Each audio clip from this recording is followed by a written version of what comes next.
Okay, today we've got Jim Hamilton. Jim is a legend of Scottish rugby. He had, I believe, 63 caps with the Scotland jersey on. We grew up watching him kind of on the pitch. Jim's, amazing guy. We chatted about all kinds of stuff. In particular, sort of his transition from professional rugby player to his life sort of off the pitch, and I suppose like broadening his horizons beyond rugby. That led us on to talk about the two podcasts that he set up, the Rugby Pod and now the Big Jim Show. And he gave some really fascinating kind of insights into, I suppose, pillars that he's picked up on from all of his conversations on those podcasts. The things that he's, I suppose, learned of, what is important in life. Those being doing hard things, finding something that gives you a sense of purpose, and finally doing something that other people are going to value you for. So really fascinating conversation. We see a lot more on the podcast. He also shared with us that he's done a sub 6 minute 2K on an erg, which is crazy. That's way better than any of us. So absolute machine. Hope you enjoy it. And thank you to Jim.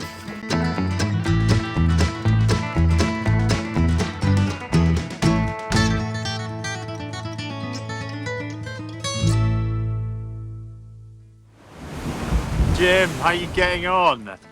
I'm all right. I'm very comfortable in my flat in Edinburgh. How are you? That's what we should be asking. You're in Australia, aren't you? Congratulations. We're in Australia, was. Yeah, we crossed over, was it last night?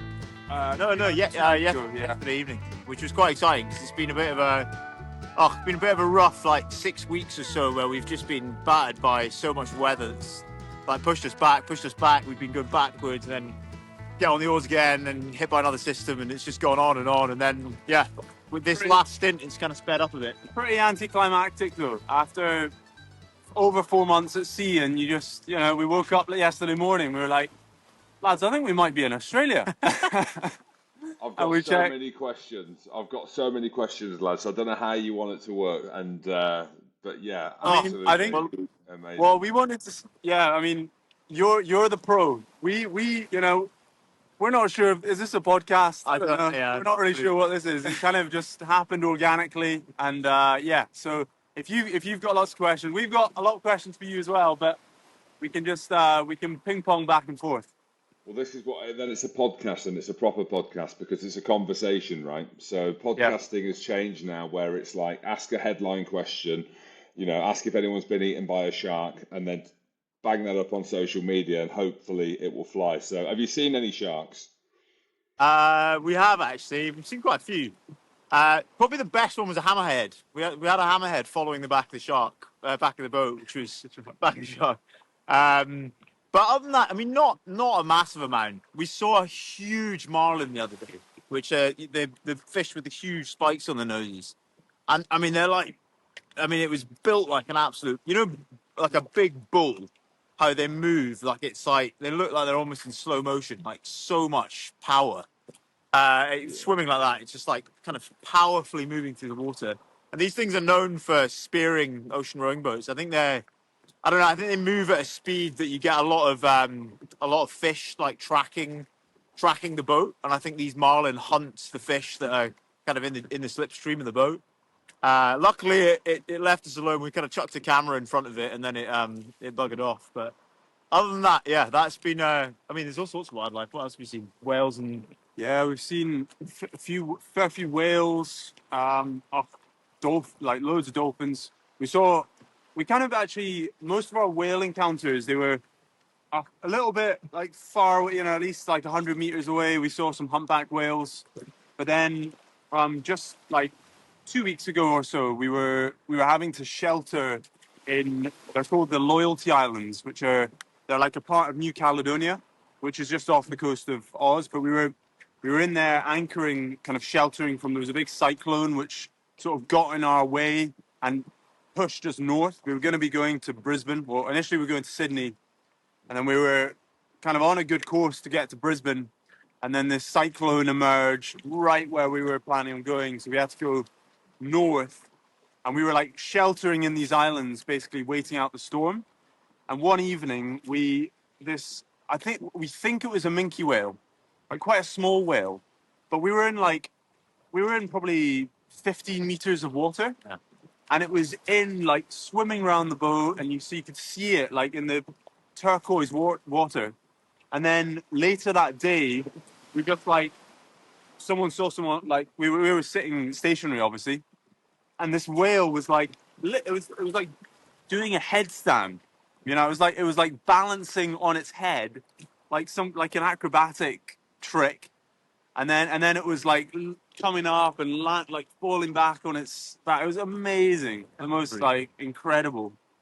Yeah. Yeah, this is mega, lads. Let me ask a few other questions as well, just so I can get a gauge. I've been following it loosely on social media, when the Yeah. algorithm picks up and you start to see more, and obviously the big ones that you've had, like when Wahlberg's been on and stuff like that, and Sam Hewen's come on, which is really cool. I saw that you were going to go as well. You wanted to get to Sydney to go and watch the Lions, which obviously hasn't happened, but Yeah. like you'll be Oh, forgiven with the tides on that. But if I can ask a few questions, if I may, just to get a little bit more context as well. So, please, please. Yeah. so how long have you been out on the boat for? So 140, how many days so Today, far?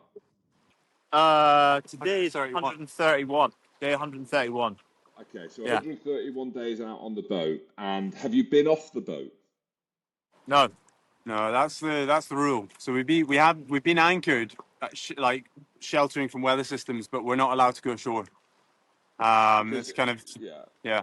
yeah, because like, and look, I do a podcast and I interview like really interesting people who've done amazing things, right? And you've been near the top of the list when you come back, and the stories that you've got to tell about that, like, it's pretty incredible. So when you're on that boat now, it's obviously a small boat. Who else is there? Is there another boat? Have you got a support boat that's Not close at all. by? Not at all. It's completely unsupported. So we carry everything we need to survive out here. All the food.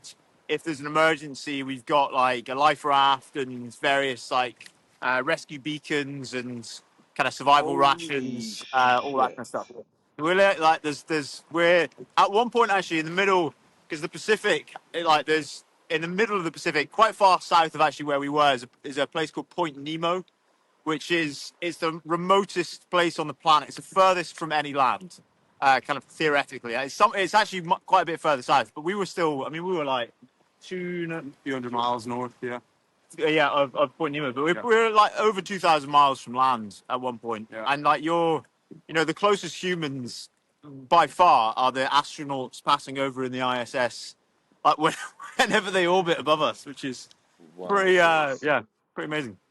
Okay, I know you've got a few questions for me. Let me just ask a few more as well, if I may. Has anyone been sick when you're on there? Like, how does that work? Like, do you get sick?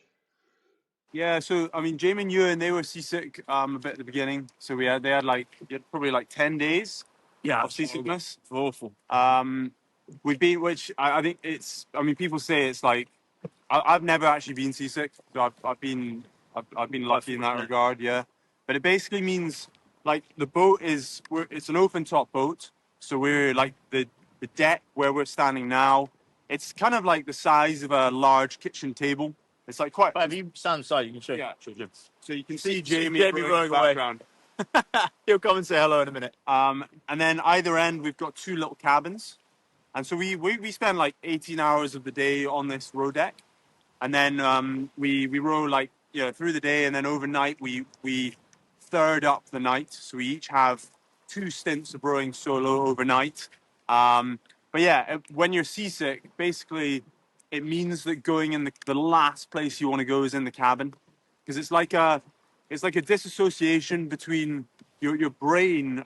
When you're in the cabin, your brain doesn't know how you're moving, and so it's like a disassociation between that, and it just confuses it, and you feel nauseous. And so it's like it means you just have to stay on deck. You're just like there's no option. You need to stay out on the elements. In terms of like sickness generally, we've been really lucky. Like none of us have had any kind of any issues other than that, which has been fortunate. So what are you eating?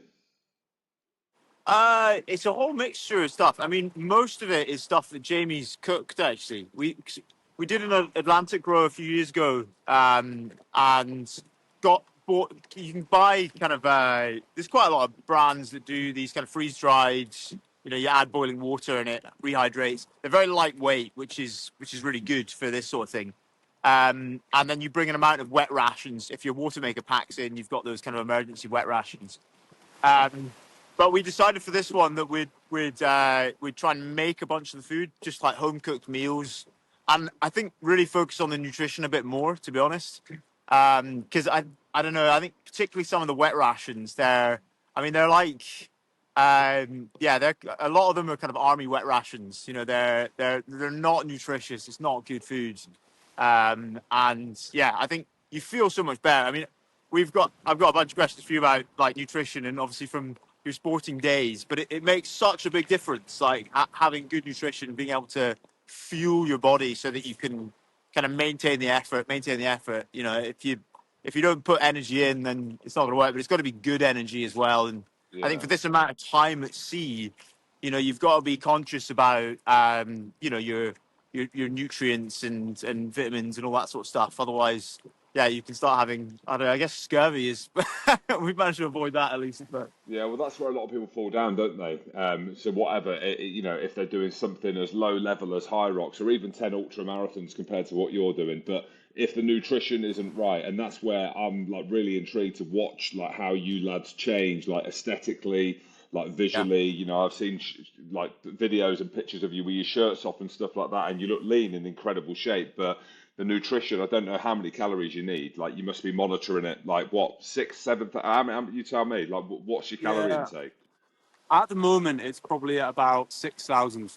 Um, we've actually, because of the delays, we're actually getting a little bit low on food, so we're probably not eating as much. I think if it was up to me, I probably could be eating 7,000.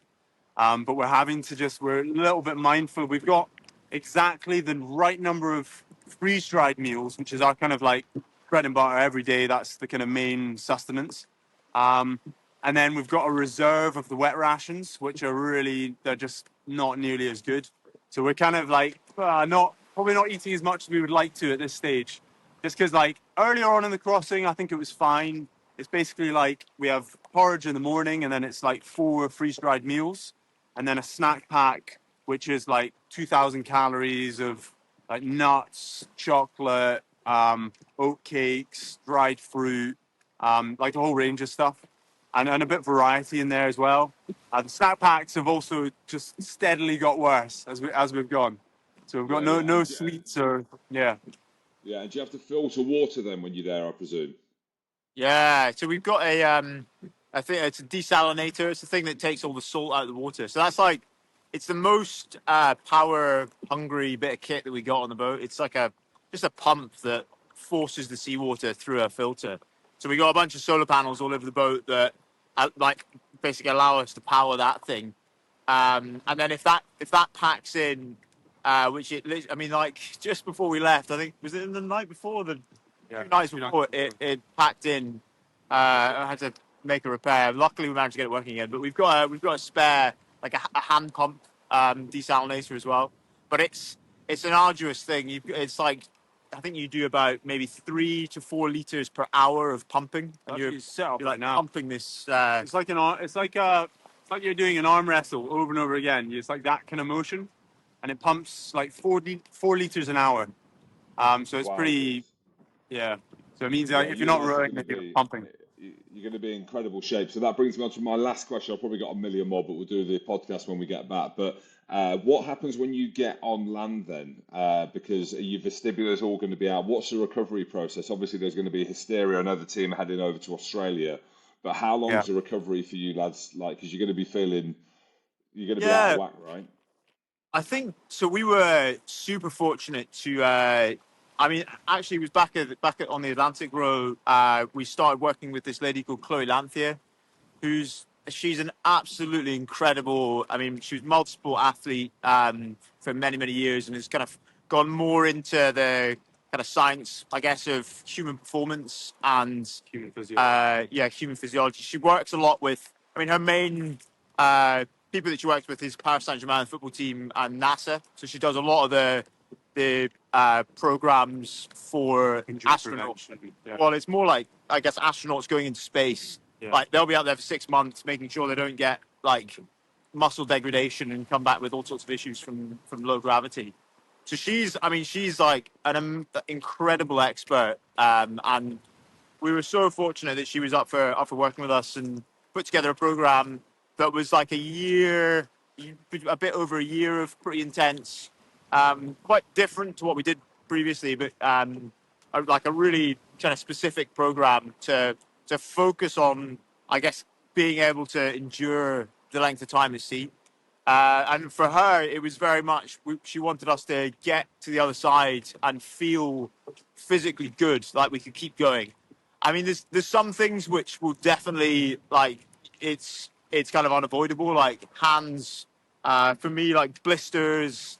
I've got kind of tendinopathy through my hands starting to form, so I get like a kind of claw grip, which that's, speaking to a lot of ocean rowers, that's a quite a common kind of injury that people pick up, and it lasts, unfortunately, for, I mean, I think only maybe 6 months to a year or something like that, and it's not, it's not, you stretch your hands out in the morning and it's not too bad. It's not too much to deal with. But I think, I mean, it's a really good question. I think the Atlantic, the recovery was pretty fast. Like we were able to like kind of get back to normal within a couple of weeks. I'd say this trip, I think something we're aware of is like, we've never done, and being ex-professional rugby player, like, we've been firing with endorphins. Like we've never exercised so much. Not just during this crossing, like before that, we were training like 2-3 hours a day. And like, I think we're aware that we need to keep it going. I think we will seriously crash if we come off it. And there have been little windows like on anchor when, we've had the luxury of like a 5-6 hour sleep and we've been stationary for 24 hours. And you'd expect that your body would feel great. You'd start recovering, and we've all felt terrible. Our backs have been like in absolute bits. Like we're so conditioned to just like rowing like 15 hours a day that it's So I think Chloe's, it's going to be like lots of mobility. We'll probably try and do like a bunch of yoga. There was loads of mobility in the lead up as well, just like getting our joints ready for the crossing. And then I think it will probably start with some bike stuff, just like get the legs moving, because that kind of motion we won't be used to that at all. And then hopefully beyond that, maybe start doing some skipping and then ease back into kind of normality, a bit of running maybe. Yeah. I mean, it's a great human experiment. I know that you're out there raising money, and there's another, there's a bigger purpose to all this. But from a human experiment purpose, and to what human beings can do, it's I find it really fascinating, and it's really cool, lads. Well done. Oh, thanks so much. It's cool. We've got our kind of doctor who's looking after all the medical side. He got us to get some scans, kind of what they call DEXA scans, to like look at all the kind of muscle and fat composition across the body. So it'll be quite interesting to see if that's changed and how well conditioned we were before we left. Because so we're booked in when we get into Cairns. A couple of days after we arrive, we'll be getting those scans to see what changes. But Jim, I was going to ask you. I mean, I think obviously from going out of playing professionally rugby, and we were just talking about endorphins there, and like the training, that side of things. It's a huge part of your life, but it's a huge part of what helps you mentally, I think, keep fit as well.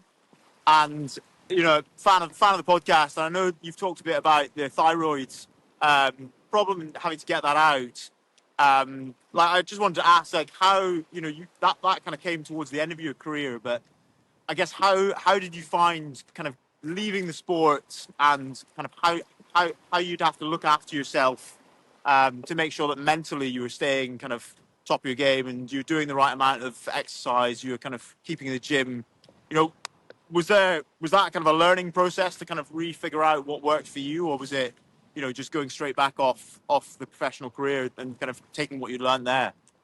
Yeah, so for me, I mean, believe it or not, I wasn't perceived as an amazing athlete when I played rugby, like in terms of speed and athleticism. But one thing I was incredibly fit. So I would have been one of the fittest guys in all the squads that we were in, and I really enjoyed training. So my point of difference was I was physical and I trained all the time. So when you retire, um, when you are extremely fit or whatever, but also when you are physical. And, you know, when I played the way in which I did, the only way to get rid of that kind of physicality and the aggression and the violence and all of these Yeah. things is to keep training. So, you know, the mental aspect of that goes hand in hand, right? You know, I'm into human optimization training. It's something that I'm really interested in as well, hence asking the questions. But that is the cornerstone of my life is training. I try and train every single day. I've got the Watt bike in the back, Yeah, which it's is probably that. which is a savage bit of kit. It's not there just for product placement, and I actually use it every day. So I've had that for 10 years.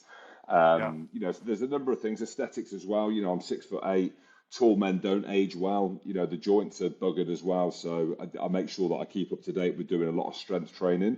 But if I do anything off the norm, and I say the norm, if I do anything like, I don't know, like power based, or if I do ballistic jumping, or if I do multi-direct. If I played rugby again, my body starts to break. Yeah. But what I do is I do things efficiently. I work up and down. I make sure that I'm strong. You know, I do the core exercises, deadlift, bench press, a lot of core. I get physio, and I make sure that the engine's working.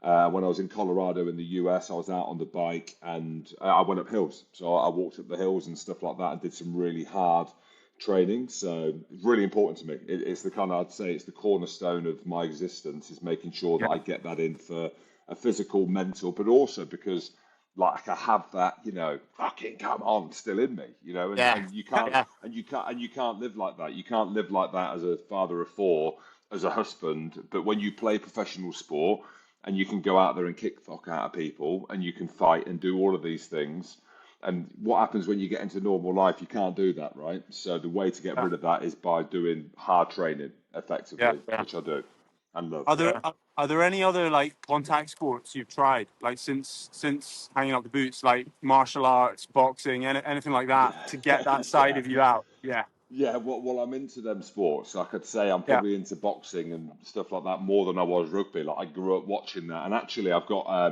before your time, but I had the great Steve Collins, who's an icon of boxing, the Celtic Warrior. He fought Eubank and Nigel Benn. He's on the Big Gym Show tomorrow. He's coming on, which is wicked. So I love boxing. We were talking about Oh, boxing and these things. awesome. The wife won't allow me to do that. That's one thing. You know, I can't play rugby again because of the injuries that I had, and also looking Yeah. after the head and all of these things after. I did a bit of jiu-jitsu with a mate of mine, Roddy Grant, who is coaching over in Glasgow now. Played for Scotland a few times, and I got tapped out 25 times by men and women in the gym. Rick Young's in Edinburgh, so I had this idea of like Joe Rogan and his pals. They all do jiu-jitsu. I'm Yeah. going to get down and do a bit, mate. No, it's a skill and it's a discipline that I don't have to do. So yeah, I'm pretty understanding of what I need, what the body Yeah. needs. If I had my time again, I'd go maybe, you know, try and do something a little bit more different like that. And you know, these challenges and stuff, not to your degree, but I've done some stuff with Ed Slater, a mate of mine who's got MND. You know, the stuff that's happening with Doddy. There's been some Yeah. cycles Yeah. and some challenges. Um, yeah, so there's there's cool opportunities out there to do hard things like Jason Fox actually and Aldo Kane. I had Aldo Kane on the podcast, and they were Yeah. talking Yeah. That was about great. Yeah. Enjoyed your yeah chat they were with him. yeah, it was amazing. Like these guys, special forces, right? Probably the same mindset as that you'll have now for the rest of your life, right? Because you've done what you've done, and they're like, oh, you know, come and do this with us or whatever, and I'd be like, ah. I don't think I'd want to. I would want to, but I genuinely think because of the trauma the body took when I was Yeah. Yeah. playing and gave it everything, I've just got to be careful. Do you know what I mean? Yeah. So Yeah. For sure. I'm happy with what I'm doing. And I guess I'll oh yeah, we'll swap with Jameson. He'll come and say hello. But I was going to ask about I guess other things around that as well that you find in sport because I think so. I'll give you an example. We found so much if we don't hydrate properly, if we like forget to like literally leave it like 2 hours and you forget to hydrate, you feel like shit. Like your mood just goes through the floor and like it's quite an amazing environment being on an ocean rainbow like this in the like nothing else is changing. So you're not getting pissed off at the email that you've received or the whatever it is. Like literally nothing else has changed. You've been eating the same food. Shouting out the wind, maybe. Yeah. That's the one thing that maybe does change. But like that's where it's quite interesting. You can start to like pinpoint things that you know will affect you. Things like hydrating properly, fueling at the right time. Yeah, and I don't know. I think particularly I listened to a podcast where you were talking about you tried a bunch of kind of more holistic things prior to getting your thyroid out, and I don't know whether you found there was any specific things. Oh, sorry, big wave. Oh, another big one. Hang on. Oh, jeez. Where the weather's picking up a bit. Yeah, it's incredible that you've got Wi-Fi out there. Do you know what I mean? I interview some guests on Riverside and it doesn't work, and like we're doing this and it works out in the ocean. So yeah, there we go. No excuses. But yeah, I know what you mean around them things. I go back and forth on this. I've got 4 children, right? And they're always starving. Have you got your water bottle going to school? I grew up on beans on toast and probably didn't drink water for a week, right? Do you know what I mean? Yeah. And ended up becoming a professional athlete. But as we move through and everyone's looking like to feel better and like mental health and all of these things, right, which are incredibly important, there's a part of me sometimes where I'm like, well, do we need all these things? Like, do we need all these inputs? Like, is it not better to go not in what you're doing, but is it not better to go without water or to go without the electrolytes that I've missed out, what one day and stuff like that? It's almost like trying to live optimal is great, but it's also quite stressful, right? You know what I mean? Yeah. Like thinking, have I done this? Oh, why have I got a headache? Is it because I didn't go in the sauna long enough? Is it because I went in the sauna too long?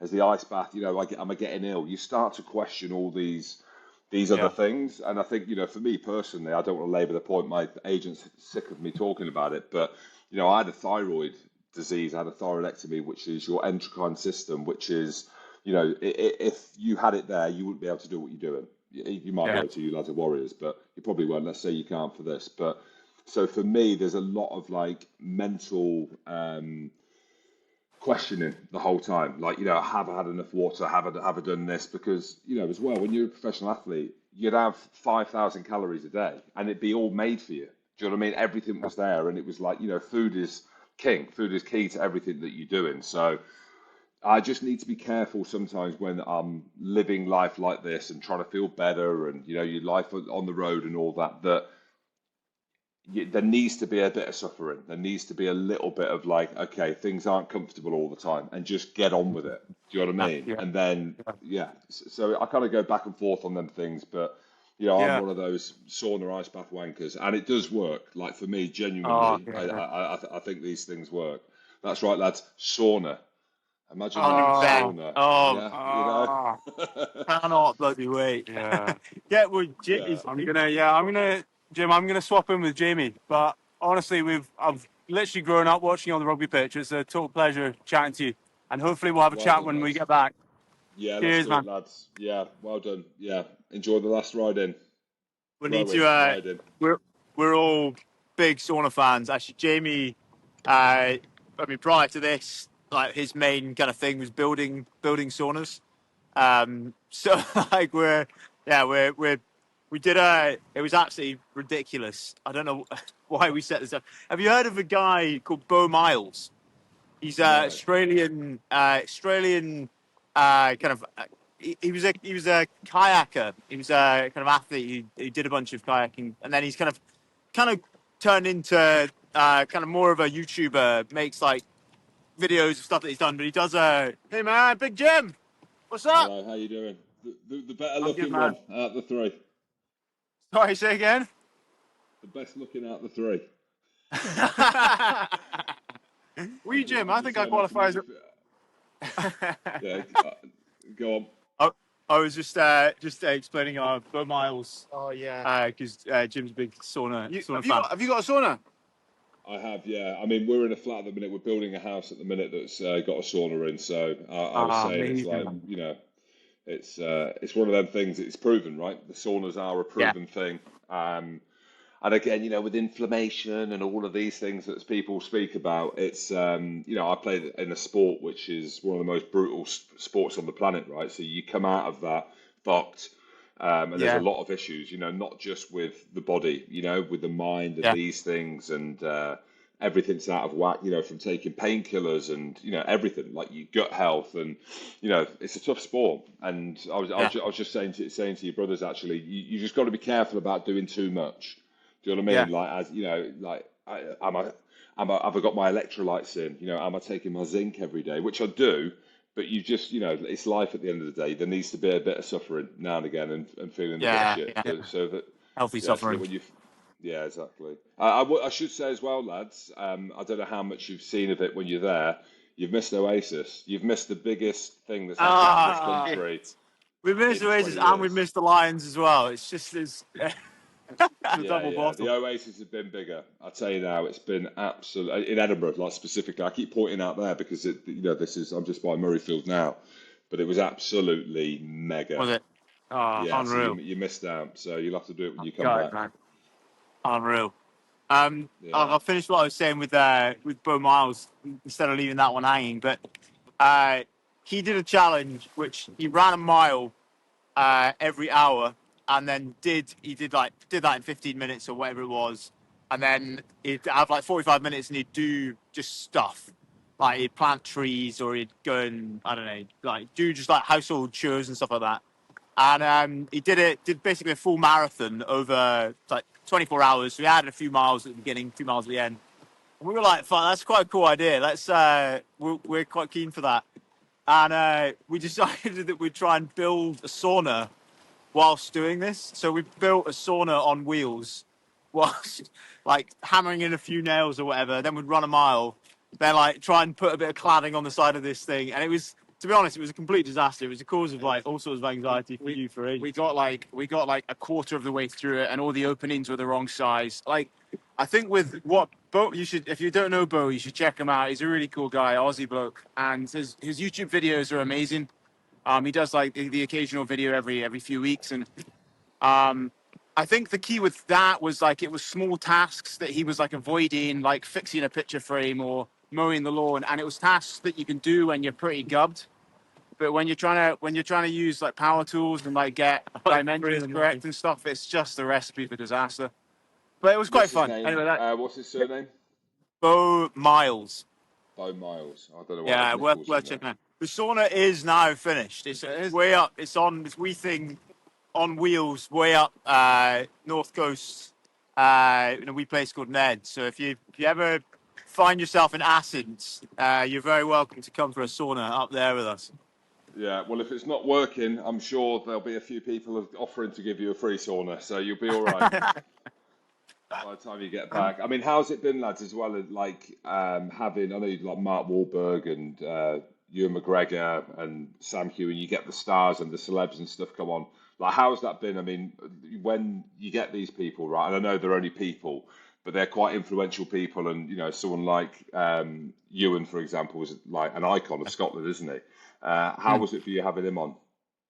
super surreal. Like, I mean, this experience is pretty bizarre as it stands. You know, like you're in quite a weird headspace, and then you tune in and you're speaking face to face to some of these, like, yeah, as you say, global superstars that you've watched in movies and growing up and stuff. And I think in some ways it's almost been easier chatting to them out here than it probably would have been back home, just because like of we're so removed from normal life that it doesn't feel like a normal conversation. So you don't have the normal anxieties and things that you might going into those conversations. Were you to just like see them in a pub or have a actual podcast with them on land, and you don't have the time or headspace to build up things within your head leading up to the conversation. You're straight off the oars and you're in.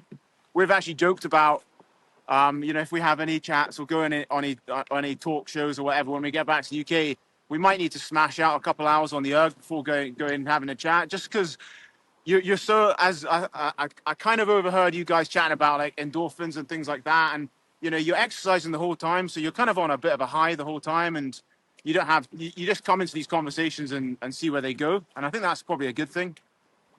Yeah. Yeah, absolutely. Yeah, and I think like with these things as well, and what I've learned along the way, everyone's drawn to experiences, right? So in the world that we live in, and you sat on your phone and you're scrolling or whatever, you know, when it's all said and done, if you've had experiences, you can speak to anyone. Do you know what I mean? It could be anything. Do you know what I mean? Like for you lads, you're going to have this, and you obviously with the Atlantic stuff before, you'll be able to level with anyone because you've had an experience that many people haven't, and the life lessons that you have, and people are drawn to that. Do you know what I mean? And that's, you know, that's going to be in your arsenal for forever. And then off the back of that, you've got training, you've got nutrition. You know what I mean? You've got loneliness, you've got the brotherhood, you've got all of these different things, right? These taglines and these buzzwords and stuff, which will live with you for the rest of your life, that have real kind of context and meaning. It doesn't need me to say. I'm just saying from my experiences of Yeah. people that I've met. Do you know what I mean? Or and interviewed. So yeah, it's really cool. Oh no, it's awesome. I think it's been quite cool as well because like, I mean, we pushed off from Peru, really not, you know, we had Starlink, we had the team back in Scotland, and we were kind of, you know, like, all right, we'll try and capture some videos. And actually, like, I even brought a laptop with me, which I think 5 managed to break. So we were like, how are we going to actually do this? How are we going to send back media? How are we going to structure this whole thing? And it's been really organic how it's kind of grown. And Mark Wahlberg kind of kicked off the first like chat. He just like totally. I don't even know how he heard about it. It came across his social media or something, but it got to him, and then he was up for a chat, and then it's kind of organically grown. And it's like, yeah, it's been quite a fun process to go into that world of having a conversation with really like inspirational people that have amazing things to experiences and things to talk about.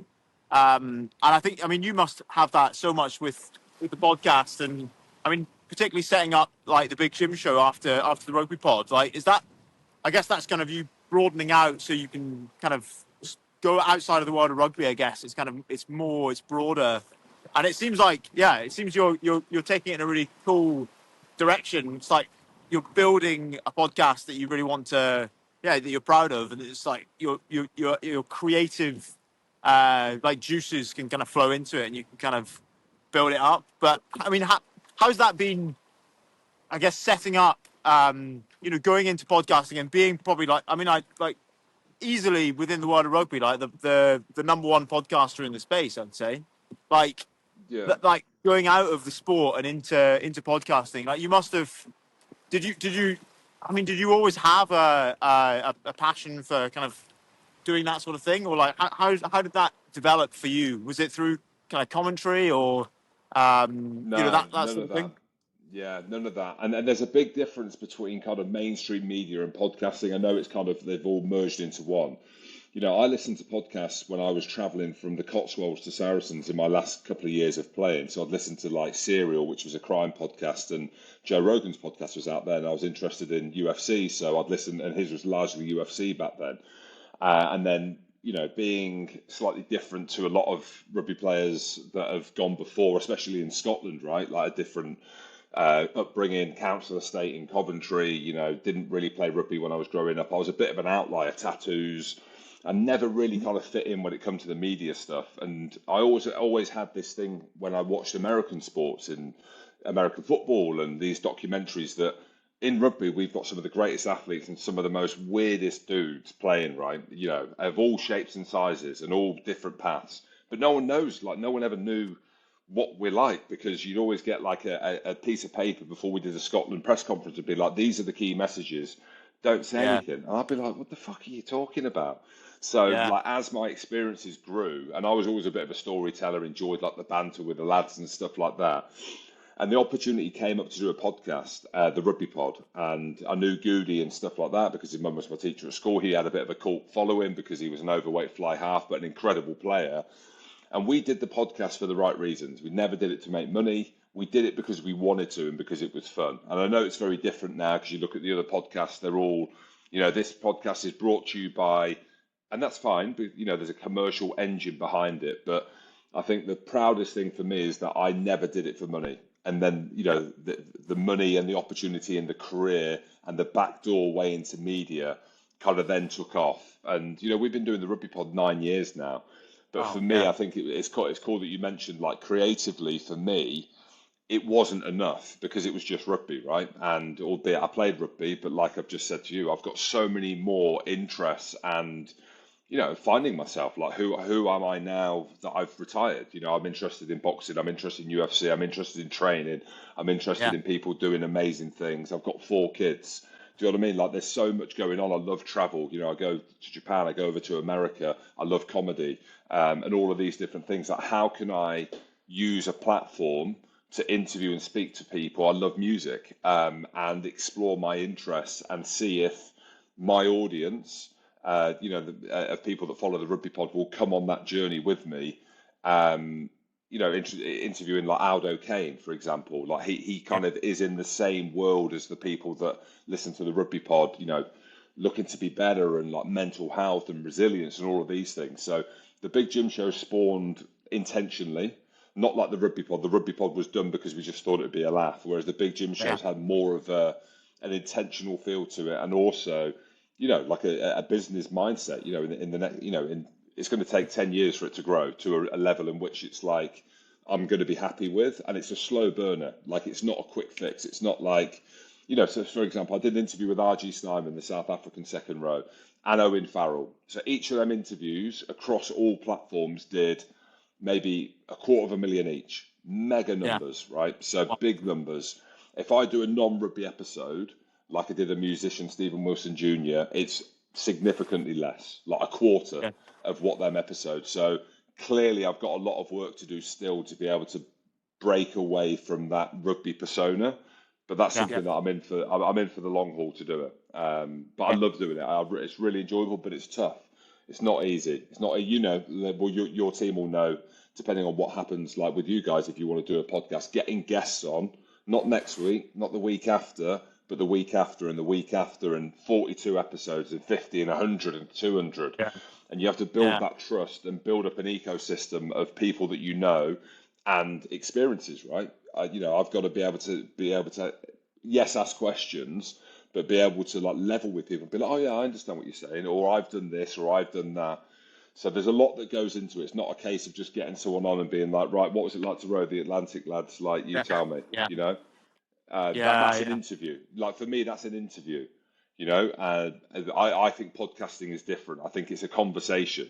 I think it Yeah. should be unfiltered. I don't think you should have a load of, like, as in, you have to be in the moment. And that's one thing where I've had to learn intentionally. Whereas I have people in the studio, sometimes I won't research them because I want to Yeah. see whether or not I can actually have a human conversation as it goes. So Reece Topley, Yeah. a cricketer, I lie. I had to do a little bit of research just to know who he played for and where he was. But Reece Topley is a franchise cricketer, plays for England, plays in the IPL. I know nothing about cricket, but through a mate of a mate, I thought, well, he's a great athlete. He's 6'7". He loves America. And I went in there with no notes. So I went in there, we sat in and we had a 2-hour conversation. And he was talking about Yeah. Freddie Flintoff, and he was talking about the mental resilience, talking about injury. And that's where I knew then that I was in the right kind of industry or whatever you want to call it. I'm in the right environment that I want to be in. So Yeah. there's a Yeah. long-winded answer, and I really enjoy what I'm doing.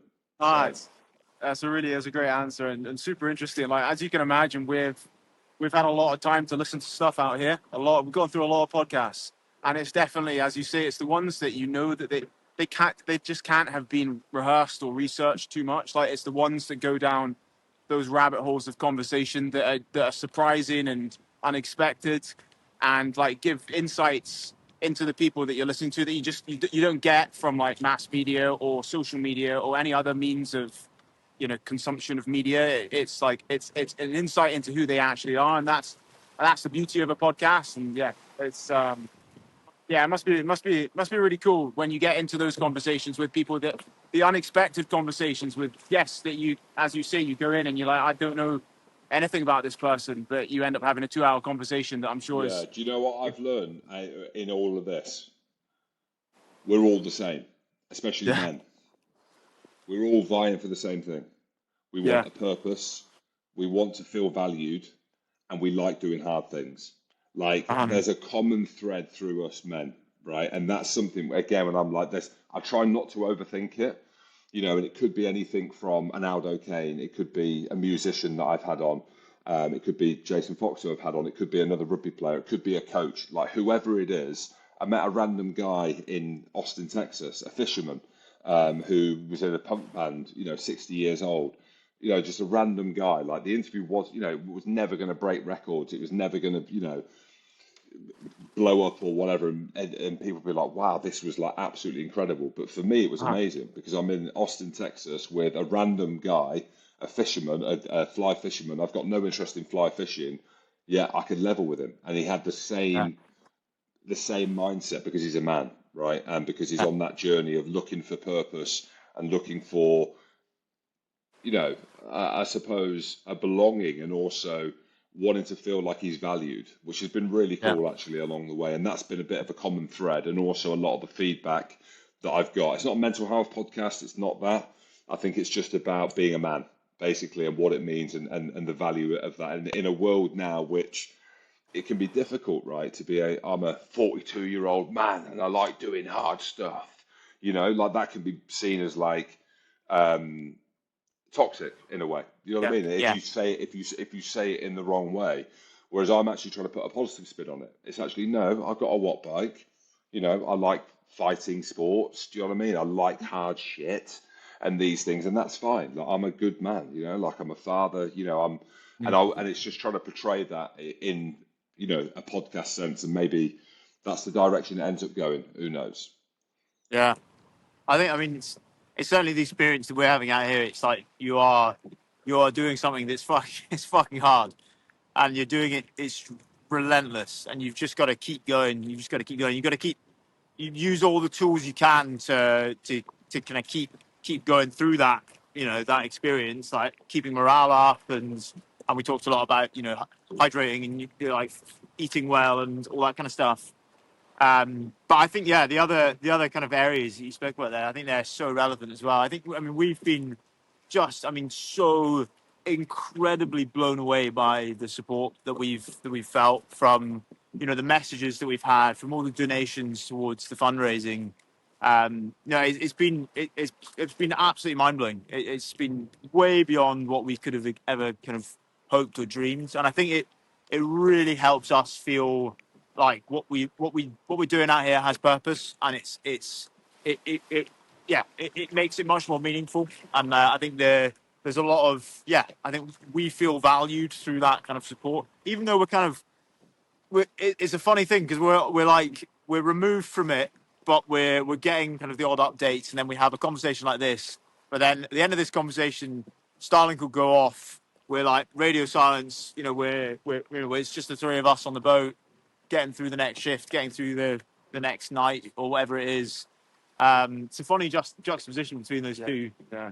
Yeah, Those I two can't imagine. worlds. Like, yeah, I'm trying to like put myself in that position. I don't know, I'm trying to think of like crazy kind of analogies that you could have. Like, there'd be a really cheap one in this. It'd be almost like being in like the Big Brother house, right? So you're in the Big Yeah, Brother house, and like your profile is growing and growing and growing, and then like when you get out, it's like what the fuck, like what's happened, And that's a shit analogy, but that's one of them.